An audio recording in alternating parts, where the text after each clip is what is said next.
Okay, we have a very important music question. Okay. If you had a walk-in song when you walked into the room, what would it be? The Symphony and Metallica rendition of... No Leaf Clover? Oh, no. Hold on. I just had it. It was For Whom the Bell Tolls.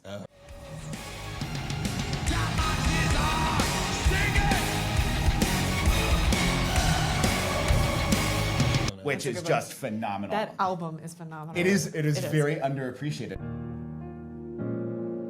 I'm Billy Mitchell. And I'm Megan Metzger. And this is CTRL ALT DEFENSE.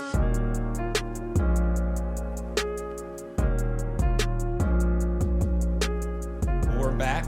We're here for another episode. We're joined by Alex Harstrick of J2 Ventures. Tell us about yourself, what J2 is. Give us the listeners, the watchers, the viewers, whoever's tuning into this, a little background, and then we'll have some time for a fun convo. Awesome. Well, first of all, thank you guys so much for having me. Yeah. This is awesome. My name is Alex Harstrick. I am a VC turned soldier turned VC again. And I co-founded a company called J2 Ventures, which is a dual-use focused national security venture capital fund that invests in pre-seed, seed, Series A companies at the intersection of commercial markets and national security interests. So are you, when you talk to people, a soldier or a tech bro? Billy, this is getting existential. I don't know who I am. Talking about. I don't know. We're starting strong. Tell us your inner thoughts. And it's interesting that you bring that up because I think what attracts me to venture capital is you need to actually be all of those things to be effective. Yeah. Because at the end of the day, the job is to sell money to people that can credibly raise money from a lot of different people. Yeah. And money is the ultimate commodity. Yeah. And even more than other commodities. And so if you can't adopt the identity of what the entrepreneur needs, then you're probably not going to be very good at this job. There you go. It actually kind of segues into some other points about, I think we've got a lot to talk about. Yeah, a lot to cover. Yeah. It's currently like rainy and 50 degrees. Hopefully when people are watching this, it's going to be sunny and summertime, and nicer. But I do want to set a summer vibe too and talk about some brighter days ahead. We just got through Memorial Day. So you're a rower, so you like water. I take it, but what are you going to... You like water. I like other things. I'm one of the few people, I like music. I sleep every day. There are other things that make me, You're not just always out there rowing. That's actually for sleeping. And that's how I got here. Is I just rode, and that's down the also Potomac. beauty. Yeah. And it's the beauty of I Massachusetts. think I've seen you out there before. Yeah, right. I don't. Wait, can we go in the Potomac? I know there was that whole Rock Creek debacle recently. Don't swim in that. RFK Jr. There's fecal matter. I'm not in it. telling those people. Okay. Not to. You got to be careful. You got to be. Sewage is a wonderful invention. There was so I used to do triathlons before children. Thanks, kids. And there was always the DC triathlon. I was like, I'm not going in there. Yeah. Is this? I'm going to come out with a third eyeball. Thank you. Isn't that what happened with the Seine in the Olympics? Right, that there was like they some got kind sick? of not good. No, rough. not a good look. And neoclassical architecture made modern sewage. So if the French can't get it together, I just don't know. The Potomac was always kind of lagging behind. So you should always be careful about that kind of stuff. I think so. No third eyes, hopefully. I mean, although I've heard that's a good thing for seeing into the future. Wow, where do we go from here? No. Music. What kind of music? We have a question that involves music, but first tell us your musical taste. I used to say anything but country music. Me too. I've been converted. I got to tell you, now that I'm a girl dad, it's very hard to find non-problematic music as it relates to women. I am aware of the irony of me mansplaining this to Megan right now, but I will say country music is nice because I can listen to it with my daughters, and there's going to be nothing that I have to explain about views of misogyny and chauvinism, and at least more often than not relative to other genres, and I really appreciate that. And then the other thing I've gotten really into is very old school, Baroque era classical music.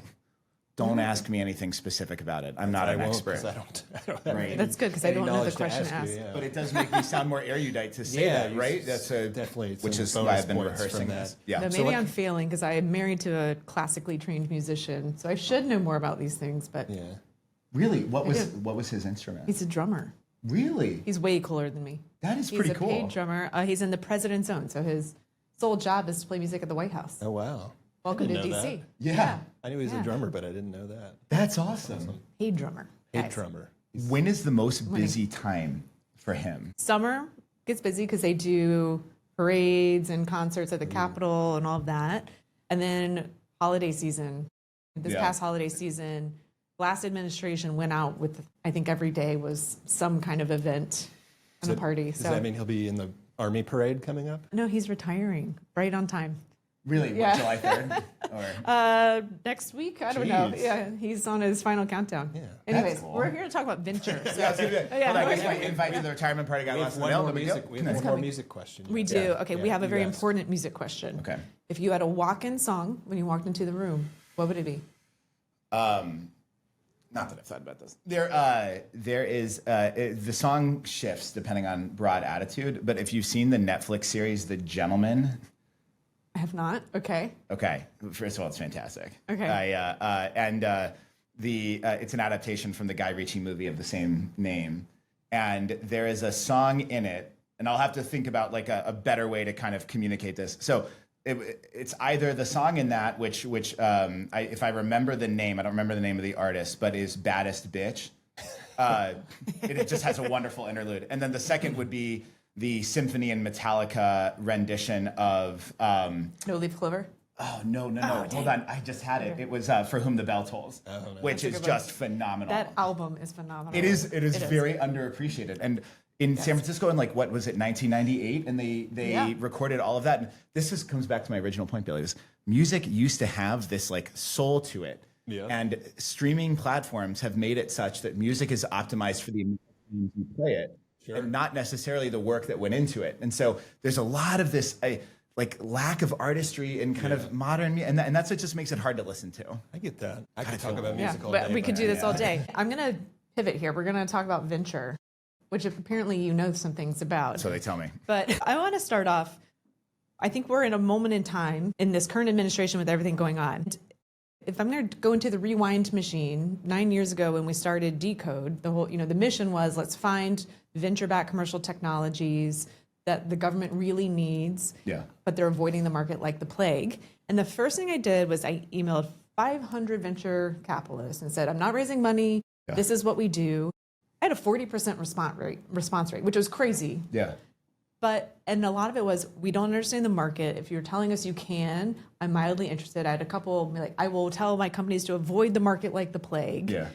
And we used to say that half of our battle was convincing people the government was okay. Fast forward, you have Andreessen's and all these spinning up groups just focused on this. Yep. It's kind of in vogue. Is it hype? What changed? Why are you here? Ooh, that was a big question. There's so many questions. So in some ways, you are way ahead of your time, right? In the sense that 9 years ago, because I would peg it, that's about the beginning. 2015, Chuck Hagel, third offset strategy. We were fighting wars in Afghanistan and Iraq, and it was a new concept to say, actually, there's a near peer threat that's encroaching on us. And a lot of this was disabusing people of the notion that war was going to be something that was not on our terms moving forward. I think that's the big shift, right? Is when you're fighting Taliban and you're fighting ISIS and you're fighting all these guys, like, yes, but you had such a material advantage over choosing how and when you were going to fight them. Because, I mean, you would be at a fob and, like, in some of the most crucial circumstances, they would get the drop on you. But more often than not, America had the upper hand. And that shift it was interesting how much you had to explain that to people. In my opinion, the current focus on it is motivated by three separate things. One is, I do think this is the best possible time you could be selling to the U.S. government. Like, apolitically speaking, whether the administration, the landscape writ large. So that's the second part. But the administration, again, completely apolitically. Pete Hegseth is going forward and talking about lauding initiatives like the Defense Innovation Unit, Office of Strategic Capital. Those were both Democratic initiatives. Yeah. So I think the important part to illustrate here about the administration is a lot of this stuff crosses over between Democrat and Republican. It's persisted. Yeah. But for the first time ever, we've torn down a bunch of walls. I mean, the commercial solutions opening, you're taking out legacy providers. It's a really bad time to have Booz Allen Hamilton stock, but it's a great time to have pre-seed through Series B defense stocks. And that's fantastic. The second part is obviously back to this point of what used to be illustrative, we're going to have to fight Russia, China, maybe, I don't know, I just went there on vacation, they seem nice to me, has now turned into, it turns out borders are actually suggestions. And you have, I mean, Vladimir Putin, who is, I don't think I need to say anything, everybody knows what's going on, right? Credible threats to Taiwan, so that's completely changed. And the third thing is, just about every other industry has signaled that they are slowing down in the amount that they're going to spend on certain programs, except the defense industry, which has signaled they're going to spend a lot more money this year. And so when startups are looking for who should be my first customer, I think agnostic of who you intended on building the company for, the DoD looks really good right now. And so a lot of venture capitalists who are looking to ride that wave are trying to capture that. Yeah. We used to say the government market at large in the Defense Department probably is Fortune 1. And you have to have a strategy. You're not going to say, I'm going to sell it all the top Fortune 1000 with no plan. Yeah. So I think you're spot on. But again, I keep coming back to, okay, we are seeing a lot of political appointees come in. They have venture, they have PE backgrounds. Yeah. What do you think that gets the department? Well, can I pause for a second, Meg? Sorry to reorient. Why did you start 9 years ago? You were like, hey, I'm going to do this. You were way ahead of a lot of these people. Why did you do that?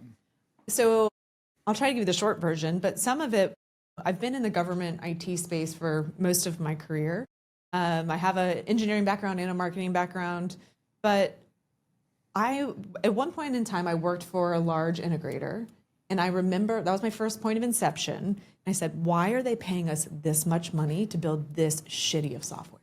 No offense to this organization, but I was like, you could do $100K and call it a day and it would work better. Yeah. And I was very frustrated by that. I ultimately also was not a big company person, so I left. And then I started a company with, I think I was employee number 5, and we grew super fast, but we were doing IT strategy and acquisition support. So at that point, that's when cloud was coming around and we were helping the government try to buy it, and they wouldn't get out of their own way. And they're like, the cloud is scary. And at this point they bought just in billions of dollars of stuff they didn't need that was antiquated day one because they wouldn't think differently or operate differently. Yeah. And then I became a COO for a firm that was doing rapid prototyping. We found emerging tech, and I had to teach all these companies like how to keep us out of trouble. I'm like, no, you can't take them golfing. Yeah. This is why you need to do security differently. Yeah. And like the barrier to their knowledge was so big that I looked at these 3 things and I'm like, we just need better stuff. We're so behind. Yeah. And these companies are saying, no, thank you. That seems like a distraction and something not worth my time. Yeah. And I was like, something's got to give. So maybe concerned taxpayer is the best. That's fair. That's fair. That's very fair. Yeah. And over time, a lot of it started with the unsexy operational kind of stuff. Yeah. And then the more I got into it, the more you're going, oh shit, we've got to stay competitive as a country and we're going to get our, what's kicked. I say shit, but not the other one. Right? I don't know. That's the mom in you, though, because you know the line on one part and not, But I think that actually hits the point, by the way, Meg, that is the biggest misconception about this industry is if you view the Department of Defense and the government writ large as just a big corporation, and big corporations need everything. They need HR services, to make sure that people are paid on time. They need to make sure that you're issued the right boots. They need to make sure that, insert corporate issue here, except the end goal of the corporation is the intentions of the US government. That's really the only difference. But this is what I never understood about people building enterprise SaaS, that if you're willing to sell it to IBM, you should be willing to sell it to the US government. And especially now that those barriers are being torn down. Yeah. Well, I think it was just such a mystery, wrapped in bubble wrap, covered in duct tape. Like no one knew how to get to it, right? Yeah, but created that way in some ways. And I think part of the groundwork that you laid and that a lot of us are now kind of taking advantage of is the wall that used to exist that would intimidate people from this space has torn down. And in some ways, I lament the proliferation of the strategy that like everyone and their mom has some kind of bent towards government now. You know what I mean? Like, and you'll have someone who just clearly has no idea what they're talking about and is like lecturing you about DoD acquisition. And then, but in some ways that's, so in many ways that's a bad thing, right? If your taxi driver is telling you about stocks to buy, you should probably get out of the market. But on the other way, I'd say like as a concerned taxpayer, that's a good thing because there's an increased public perception of accessibility to this space that will lead to more accountability from the DoD, even if they never interact with a real venture capitalist the entire time. I'm curious, you've described both of you have sort of described this nearly 10-year cycle, and like obviously things are improving. This current administration, things have changed a bit. But as you're going out and talking to startups and other companies and folks who should invest money in this space, what's your pitch? Why do you tell them this matters? Why do you want people to focus their efforts and energy into this space? Outside of the fact that it can be extremely lucrative, in my opinion, the single best pitch, now I'll open source our sales tactic here, is that this down, kids. the U.S. government since World War II has been the largest source of non-dilutive financing in the world and is completely cost indiscriminate so long as the outcomes that they build are extraordinary. And I would argue even venture capital itself would not exist if not for functioning defense non-dilutive financing in the pursuit of that. And so if you go to, there are a few people who would disagree with me that every venture capitalist wants a huge life-changing outcome with a very strong moat around that outcome, but they don't want to spend a lot of money. And so I would argue if the government is going to fill the gap with all this money, and even with like new concepts like strategic finance increase, TACFI, SBIR 123, even historically, they were called different names, but the government was saying, you put in this much money, I'll put in this much money. Yeah. And as a result, we'll build together. And you would be hard pressed outside of social media to find something, any company that has not worked in its infant stages in some capacity with the US government. Yeah. And Cisco Systems had a bunch of awards from DoD before Sequoia knew to invest in the company. Interesting. Right? The inputs of the Apple computer were all things that at some level were going to be built in some research lab in some space. Now, bringing it all together requires a genius mind. And I think that's what is missing from this is the government has a crucial role, but it's not the only part. At some level, it's still venture. It's still investing. And you need some kind of return. Yeah. But I guess, so I think what we're seeing now is really interesting because, yes, I've heard that argument in your sales pitch. You open sourced it a while ago and I stole it. I was kidding. Thank you. No, but the idea that the government used to invest so much money and now it's been outpaced by the commercial markets and you put money in, I put money in, we build together seems to be losing favor. Now it's, let's go to venture, let's go to this private, to the commercial markets because they will pay for it and then we can benefit. I'm curious your take on that kind of narrative. Do you think that's valid or right? It's funny, man, because I don't think that one is the more nefarious. I think the more nefarious is government's going to be our best customer and like, you're going to build government-only technology with like venture-level expectations. Like, hurt feelings alert. It's a terrible idea. It's always a terrible idea. It's still a terrible idea. And it's going to be a terrible idea in 5 years when like the water washes out and be like, oh, how come the government's not buying my drone thing that I made in my closet after dropping out of school? First of all, don't drop out of school. Yeah. Second thing, actually college is really important. And if you're taking advice about whether to graduate from college from someone with 3 degrees from like a functionally Ivy League school, like you should probably do as I say, not as I or do as I do, not as I say. Okay, so listen to you, but not the taxi drivers. On some degrees, I'm just like whenever someone's telling you this is what you should do, that's another tangent. But one of the companies that's on Billy's finger right now, Aura Ring, is fantastic. Actually, a very large government contractor that I think people would have absolutely no concept is a major government contractor. Yeah, and that dates back to actually during COVID times when the government had this existentialist threat towards our capacity for readiness. Okay. The only time in American history that an aircraft carrier has been taken out of commission was during COVID. And if we think that our enemies weren't looking and being like, oh, I can just have some massive influenza and now this thing is not operational. I mean, it was not a missile, it wasn't a torpedo, it wasn't anything fancy. It was influenza. And I think has pivoted such that there was really no government-focused analog that could do what Aura did. And so in that regard, it really was Kim Kardashian tweets about, but it's also the thing that First Special Forces Group uses to make sure they can go fight. Yeah. And to this day, they remain a very, very good government contractor, but they were never designed that way. And there will always be an opportunity there that I think was not, people didn't pay attention to. Sure. But that's a growth equity company. And they were doing tens of millions in revenue by the time they pivoted to government sales. Yeah. And so I would argue that the best way to do this, and I'm sure this is going to be something you already know, but just for the listeners, is there's a barbell approach to it. You either work with the government really, really early. Hey, I'm a researcher. I want some grants. I don't want to go raise venture funding. Then you focus on the commercial market. That's get your go-to-market. Get find your product go-to-market market fit. And then you can refocus on the government in the later stages. Yep.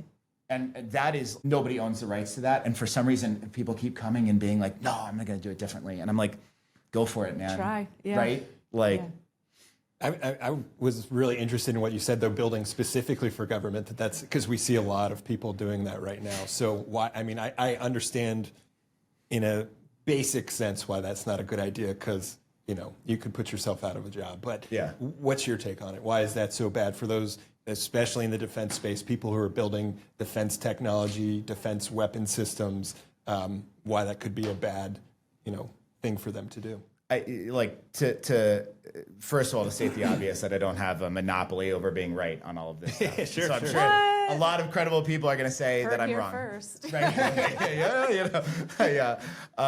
But it's not sufficient to say the reason that is right because it's never been done. Venture is constantly reinventing itself in that regard. What I would say is the political machinations and the economic reality of working with the Department of Defense will make it a fundamentally unreasonable customer. Product market fit when you're working with companies only works when the sales cycle is replicable. If your sales cycle is dependent on the fact that you have spoken to the right general and done, you know what I mean, greased the right lobbyists, done this, no matter what progress we make, this is still a human organization and there will be human imperfections. And there's no greater example than working with the US government, or actually really any government. So long as that occurs, you'll never have a company that can credibly IPO under just those conditions. And so if you can't IPO, then we'll walk back. What's the mathematical logic by which I'd invest in this company? If you can't IPO, the reason you can't IPO is because your cash flows aren't steady. If your cash flows aren't steady and the business is really lumpy, then I'm going to be dependent on winning bigger contracts and efficiently servicing those contracts for as long as possible, as opposed to saying I'm going to win 10, 100, 1,000 contracts every single year, because that's just not possible. Yeah. And if you back down, now you're underwriting for different outcomes. I'm going to remain private in perpetuity. I'm going to underwrite for being acquired. There's only so much that an ecosystem can support if those are the two things that you intend on doing. Sure. Because we want our money back, and me convincing somebody to buy you won't work every single time. And staying private, maybe if your name is Elon Musk, works for you, but for most people it doesn't. And once you start having that insider trading in perfect markets, then the price falls precipitously because it's not SEC regulated. It's not going to be efficient. And that imperfect information starts to work against you instead of for you. So, but we're drawing a really important distinction here. So I think we have similar thesis. So we have Decode Capital. You obviously have your fund. And we have specifically said we're doing dual use, which for us means they were built for commercial markets. And our thesis there is that they have to stay competitive on a global scale. Guess what? The US government has to stay competitive on a global scale. So we want companies that are iterating that fast to then come into the market. That gets conflated sometimes with defense tech companies. And now we're seeing venture go into defense tech where they're purpose built for government, and the competitive landscape's wildly different. Totally. The sales motion, all the things you just said. Do you think that, I mean, venture reinvents itself, but is that a risky trajectory? Like, where do you hugely. think? I think it's so dumb. Are you kidding me? Like, these guys are all going to lose money. I'm just like we've seen a couple crumble already, right? And it will keep coming, Meg. As you, again, I'm not telling you guys anything you don't know. And they're going to lose money, and that's also because venture has fundamentally changed. Which is, look at the people that are like propagating this narrative. There are so many venture funds that have now crossed over into this asset accumulation business instead of venture business. And so everyone is going to be riding the wave. And this is what people forget, is a lot of these funds made money investing in China or investing in blah, blah, blah, this emerging, this. And it's like, so the idea that all of a sudden we've just changed our notion and now it's purely about the national interest, I hope is true. But the evidence would suggest that where there is an opportunity to make a lot of money legally, almost everybody will intersect. And that's not a criticism. That's just like Scorpion and the Frog, right? Like, their job is to make money. It's easier to have management fees than it is to depend on carry. Yeah. I guess, and sorry to hijack the questions here, Billy, okay. but for the government folks and the defense folks on the call, is it important for them to understand that difference Totally. of like what's purpose-built defense tech and what is a commercial technology, and it's getting conflated? What do they need to understand about that? Speak to a general officer. What do they need to understand about that? There they are. Like, look right in the camera. Let's say the most important part first. Yes. ingratiating yourself to a fund is not how you get a job at that fund. They're not going to hire you. Look at this. Hot takes. I love this. I'm just like here's the thing. If they end up hiring you, fantastic. Right. But like the evidence would suggest that most of these people are like, oh, yeah, I'm going to like buddy up. And as a result, I'll get really Venture sweet super gig. Sexy. I get a Patagonia vest. Right. And there I am. And I can, positions that I'm not saying that to criticize the leaders in the Department of Defense. What I'm saying is, if you liberate yourself of the notion that you are doing a favor in a quid pro quo mechanism, which is how this should be done, all of a sudden we start to get to much more honest answers. Because if I can have like a big meeting and I can invite all the commanders of the Joint Chiefs of Staff, you can raise a fund in 2 seconds because all the LPs are going to love meeting the generals. The generals will love meeting the LPs. Yeah. But the notion is that the LPs want to invest in someone with extraordinary access. And the generals are like, well, I'm going to get a lucrative gig by the end of my decades of public service. So if we immediately say it's not going to happen, now they will look much more discerning about, okay, so in my hierarchy of needs, money's off the table. So what actually really matters? And that's like being a good person, throwing forward these outcomes that serve the warfighter, helping build a lasting legacy. And you're going to have much more sustainable companies if you take that notion off the table. And that would, I don't know if I answered your question. I don't even remember my question. Yeah, but I think that's my broader thought being on these like pure play defense-y things. I was having a joke with some people at dinner last night that a lot of these generals are fantastic people, right? And they really do want to do extraordinary things, but it would be ridiculous to say that any human being is going to be free from the notion of you get on the phone with somebody famous or somebody rich, and they're not going to project some kind of self-benefit in that conversation. Yeah. Sure. Tell us more about, you kind of alluded to it, but that pipeline, we're seeing more and more go from the military. I mean, you were in the military and you were already in the VC, that ecosystem, but we're seeing more and more, especially at high levels, go to boards of tech companies or join a venture capital fund. What's that? Why is that happening? Yeah. I don't know. I mean, you cover this stuff, Billy. So I actually want to hear your answer first. I mean, I think it's like you said about the influence, being able to, I mean, they're paying them a lot of money in a lot of cases to sit on those boards, and then it gives them that linkage back to the Pentagon, and they can navigate that space, talk the talk, understand what they need to do to sell to the Pentagon. Yeah. For the people who are actually going and doing something more than taking a board seat, I'm curious, because it seems like maybe it's just what's in vogue and people see that as the next hot thing to maybe make a buck after they spent their career in the military. I don't know, but not making a ton. And I kind of cheated, right? I was a reservist. Yeah. And but to me it felt wrong not to fight. That was just the broad concept that I just sort of put my civilian life on hold, and then enlisted originally, OCS, Intel School, where I became intelligent. And then various all expense paid vacations to different locations in the Middle East, Afghanistan, Iraq. Lots of sand. Yeah. Afghanistan's lovely, by the way. It really is a beautiful country. It's too bad it's kind of there's part of your. It's a tale as old as time that there's always going to be a revolving door in government, because it's designed to be arcane and exclusive, like any organization. So you adopt your own language, you adopt your own attitudes, and so long as that exists, like, you're always going to need specialist talent. And back to my point about people wanting to work with people that they think are significant, if you have a bunch of stars on your chest and you walk in, like, you're going to get more eyeballs than someone who doesn't. And so again, so long as humans are humans, that will always happen. The retiring general will have a job at Lockheed Martin, blah, blah, blah, blah, blah, sort of moving down. That's just how it works. The notion, though, that you can come right out of government and work in venture capital, I think is going to come back to bite us, because venture is so delicate. And when you're working with companies, the most dangerous thing, for example, that we think about J2 is that we are trying to force our value prop on a company where that may not be the right answer. And pre-seed, seed stage company, they need a pivot, right? I mean, they even change their name throughout it. And if you don't allow for that flexibility, because you're so focused on, if I don't get these guys in SBIR, if they don't work with the government, then it's not going to work.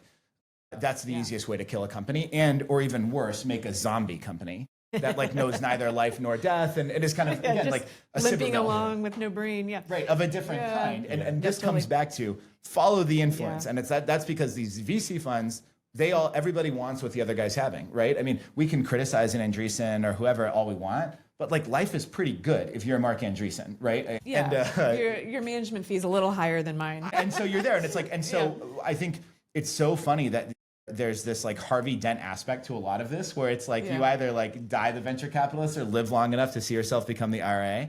And I mean, in some regards, it's the same thing with people who transition from government, where they would come and they'd be like, the primes are terrible and they're terrible. And then what do you know? Next thing you know, they're like, yeah, we have this special relationship with this prime. And I actually personally don't have an issue with that, so long as it's consistent. And that's what we're actually missing from this, is somebody saying, I am consistent in my attitude towards this, because that's what human beings don't like. We don't like the inconsistency. That's the easiest way to kill this market. But I'll go back to something that you had kind of raised, because you see a lot of folks trying to join venture boards, but we have seen an uptick in the number of military folks starting their own funds. And that one's interesting. Yeah. I think, from the folks I know, and I don't want to speak for your story, but you have that operational context, so you understand what the customer base and what the product market fit is in theory. And over time, what I've noticed is a lot of those firms that start off with, we find tech for the government, eventually say, we find tech for regulated industries, and they start expanding that mission set because of what you said. It's really hard. And one of the things that we have felt very strongly about, especially both with our tech portfolio on our Decode side, but Decode Capital, it's like success for us is also that we help that company know that, hey, time out, leave the market, or you're going to go under. And I think you're right. I think we've got to get companies in, and forcing them when it's not a right fit actually really hurts America. Totally. Like I've seen companies go under, they get swept up for pennies by China. You didn't want them to have that tech, but you tanked them because you tried to go after the government market at the wrong time. Yeah. Right? Totally. It's a easily forgotten story in the early days of DIU was a company called RainCloud. Oh yeah. Are you familiar with this? Yeah, Meg, right? They won $1 billion OTA. Yeah. And they bought another floor in Herndon, and we want to go. And I thought the RainCloud people were phenomenal. They were great people. The DIU people were very well intentioned. Everything was really good. Yep. And ironically, it was like perfect intentions all around. The OTA was protested. Yep. That's why we now have these rules about 18-month period of performance for your prototype OTA moving into production. And that company was sold, I believe, don't quote me on this, to a Japanese company. So let's play that story back. Somebody who intended on working with the government won a massive lotto with the government, ended up completely failing and selling to a foreign interest. Yep. Like, that's not the story that we want to tell people, but it's a story that I happen to have lived through, and it was not wonderful. Yeah. Well, how do we stop it? So, one of the things, I think you could probably find some similar examples where you have, I'm going to take EQTEL. I think what they do is fantastic. So this is not a knock, but I've seen a lot of companies that win that work program, they understand the IC, but selling to the Air Force or even Homeland Security is wildly different than the IC. Yeah. So take EQTEL out of it, DIU, OTAs, we have one-hit wonders all over the map. Yeah. Mm-hmm. Why is the second and third one so hard? And what do the investors need to know differently or do differently so that they don't become one-hit wonders in this market? Yeah. Maybe the answer is, what does the government need to do differently so they don't become one-hit wonders? Hey, buy the thing that you now have prototype production authority to go do, and just keep buying it. Yeah. Yeah. Right? Well, why do you think? Because I'm actually curious, because there's a lot of companies that are multi-billion-dollar companies that are on the back of one award, albeit it's an OTA, it's very promising, it has a high ceiling, all this, but why is it so hard for them to pivot? I'm going to say two things. I think for companies, companies need to know more about procurement than most of the program offices they sell to. Yeah. Because unfortunately, poor contracting officers haven't had time to necessarily pause and go, oh, let me learn all the innovative authorities I do have when I've got to stack this high of papers. So if your program you're selling to doesn't understand how to get to you, they're not going to get to you. So we have to help there. But then I think we've got to do more on the government and the DoD side to also educate on, okay, here's how to take that company that DIU gave money to and was successful and give them a sole source award, because you can do that now. Right. They're there, you're not going to jail. Right. Or, hey, there's going to be risk investing or giving contracts to these newer companies for all the reasons people are scared of. but they're calculating risk incorrectly. The risk of working with a newer company is, they might not know what they're doing, but the risk of sticking with what we've got in status quo is actually the one just shifting the risk to the people with the most to lose, like their lives. I think the EOs and all that coming out right now, I'm going to be really fascinated to see, it's not innovative to do that anymore. That's going to be the expectation moving forward. Do you think that changes it? I struggle, Meg, because there's it's obviously in my self-interest to tell the US government to want to buy from my companies. So I'm always very sensitive to, what's the best idea? I have a portfolio. It's j2vp.com/portfolio. Yeah, check it out. That's the best. That was so smooth how you just wove in your website. Right? And by the way, Do you do this for a living? who'd have thought? Who'd have thought? Like I said, sell money, Billy. But but I do think in my heart of hearts, as a taxpayer and capitalist, telling the government that it has a responsibility to buy kind of sounds like communism to me. If you peel it back and you say, hold on, I'm going to command a state interest to make sure that we can put a prop up this company. This is exactly what our enemies do. And this is what I'm coming back to the point of product market fit is the notion that will liberate true companies in the future. And so in the case of Oura Ring, for example, if the DoD cuts off all their contracts, I don't care. Yeah. I hope they don't. They'll be fine though. But Aura will be fine. And that's my point is Aura is not here because they have to be. They're here because they want to be. And they are building a great product for the warfighter, truly for the warfighter, but actually a product that is selling out every holiday season, every whatever, every new ring launch, whatever. Those are the kind of companies I want to bring in because they can choose to move away. As opposed to the ones that know how to buy the best lobbyists, buy the best blah, blah, blah. Totally. The exception, in my opinion, that proves the rule on the ability to have diversified product lines is the playbook that Anduril is spelling out right now, which is great defense-only companies can buy something for X, win a big contract, and then resell it. And as a result of their association, make a lot more money on it. Great example is where I live in Massachusetts, right down the street. You drive by the Cork Auto Mall, Jeep, where I bought my Jeep Wrangler, great car, Dualios automobile. And there's a big Anduril sign there. And you're like, what the hell? I didn't know Anduril's in Massachusetts. And they bought a company called Dive Technologies, which does underwater everything. And Anduril went, flipped that, and sold a bunch of autonomous submarine contracts as a result. That is the move of a great defense prime. That's what they do. And they're the best at it. But if you keep thinking I'm going to sell this one product and it's going to expand into a multi-billion-dollar company, it's just not going to happen. Yeah. You have to be able to do M&A and resell because you're better on this team than you are by yourself. So I think I get the dual use. Let's make sure we're diversified enough so that we don't pigeonhole ourselves and then kill ourselves in the valley of death. On the defense side, do you see the CSOs, OTAs, the DIUs, I'm acronym vomiting right now. So many. The Office of Strategic Capital, are those things helping those cut down that timeline so that those companies don't have to wait so long to work and get past that valley, that chasm? Unquestionably. And it's really two organizations that motivated all of this change. Yeah. That was the Defense Innovation Unit and AFWorks. And I would actually give kudos to AFWorks especially because people forget the early days of DIU were ugly. It was there was a lot of just everything, right? Of organizational dynamics. There was a lot of stuff.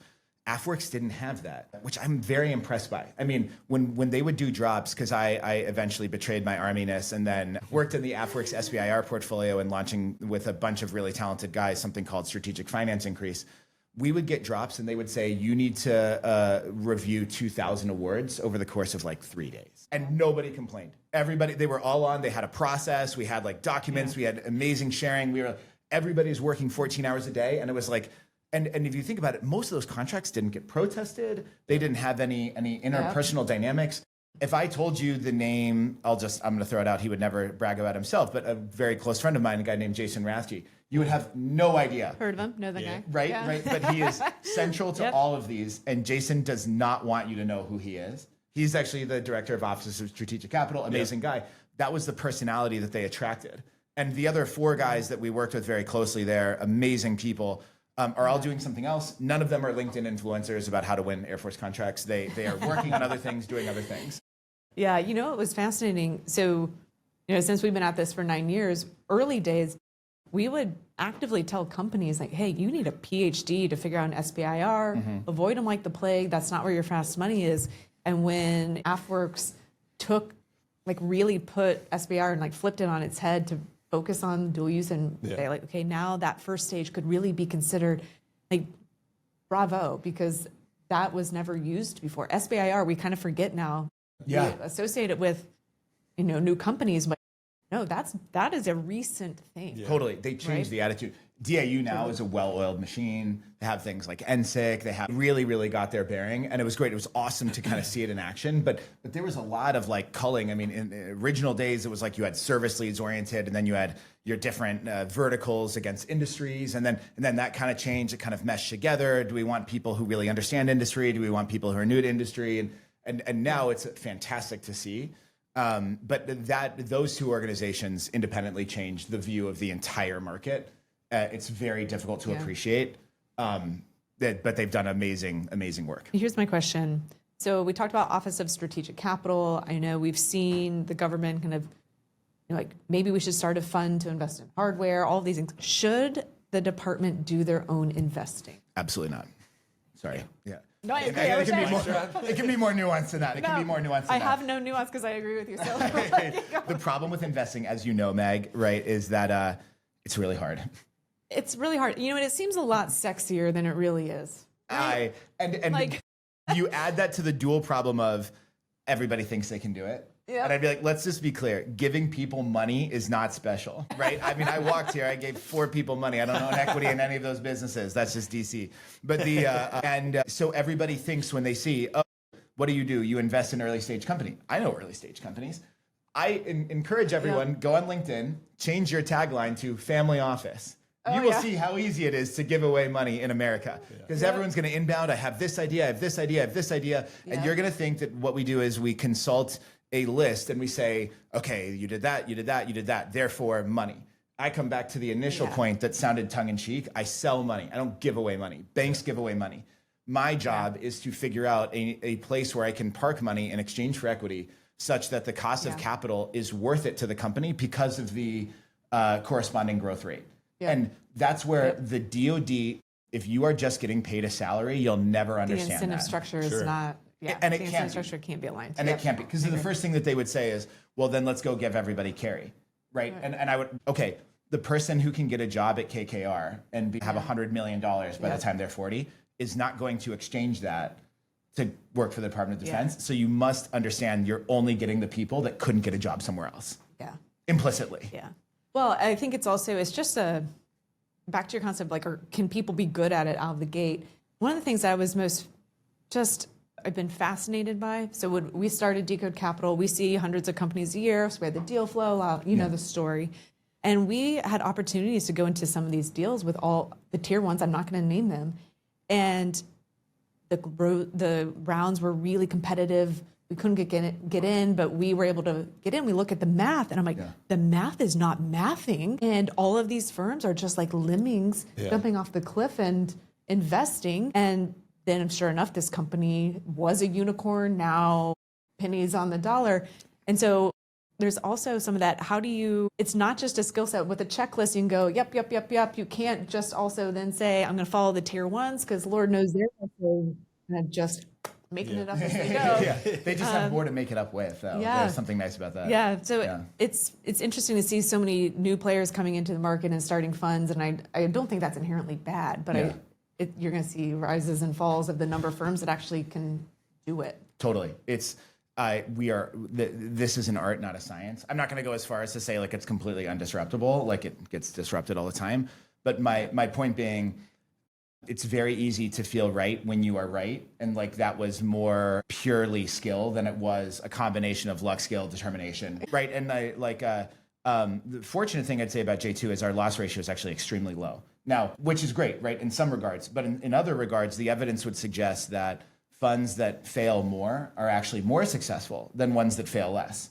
And so, again, like the information around this is imperfect. But if you have a fund that has 10 companies, they all go to zero, and the 10th is Google, that is a top 1% fund. In fact, I believe this literally happened to Kleiner Perkins, right? And you're really good at failing. Well, and that's not like an insult, because that's the market. It's built Kleiner, right? And they're amazing as a result. And there are a lot of funds that will have exactly this. And I think that's the hard part is failing is actually part of the job. And when you think about government incentives, because you have such a short amount of tenure that you're in the job, if I were to go and I would list like, Billy, you made all these investments, this one sucks, this one sucks, this one sucks, this one sucks, and I didn't get to the one that was good, and I just talked about how bad you were, everyone would be like, oh my God, Billy is really underqualified, right? And then I'd be like, but actually the last one was one of the best deals of all time. Yeah.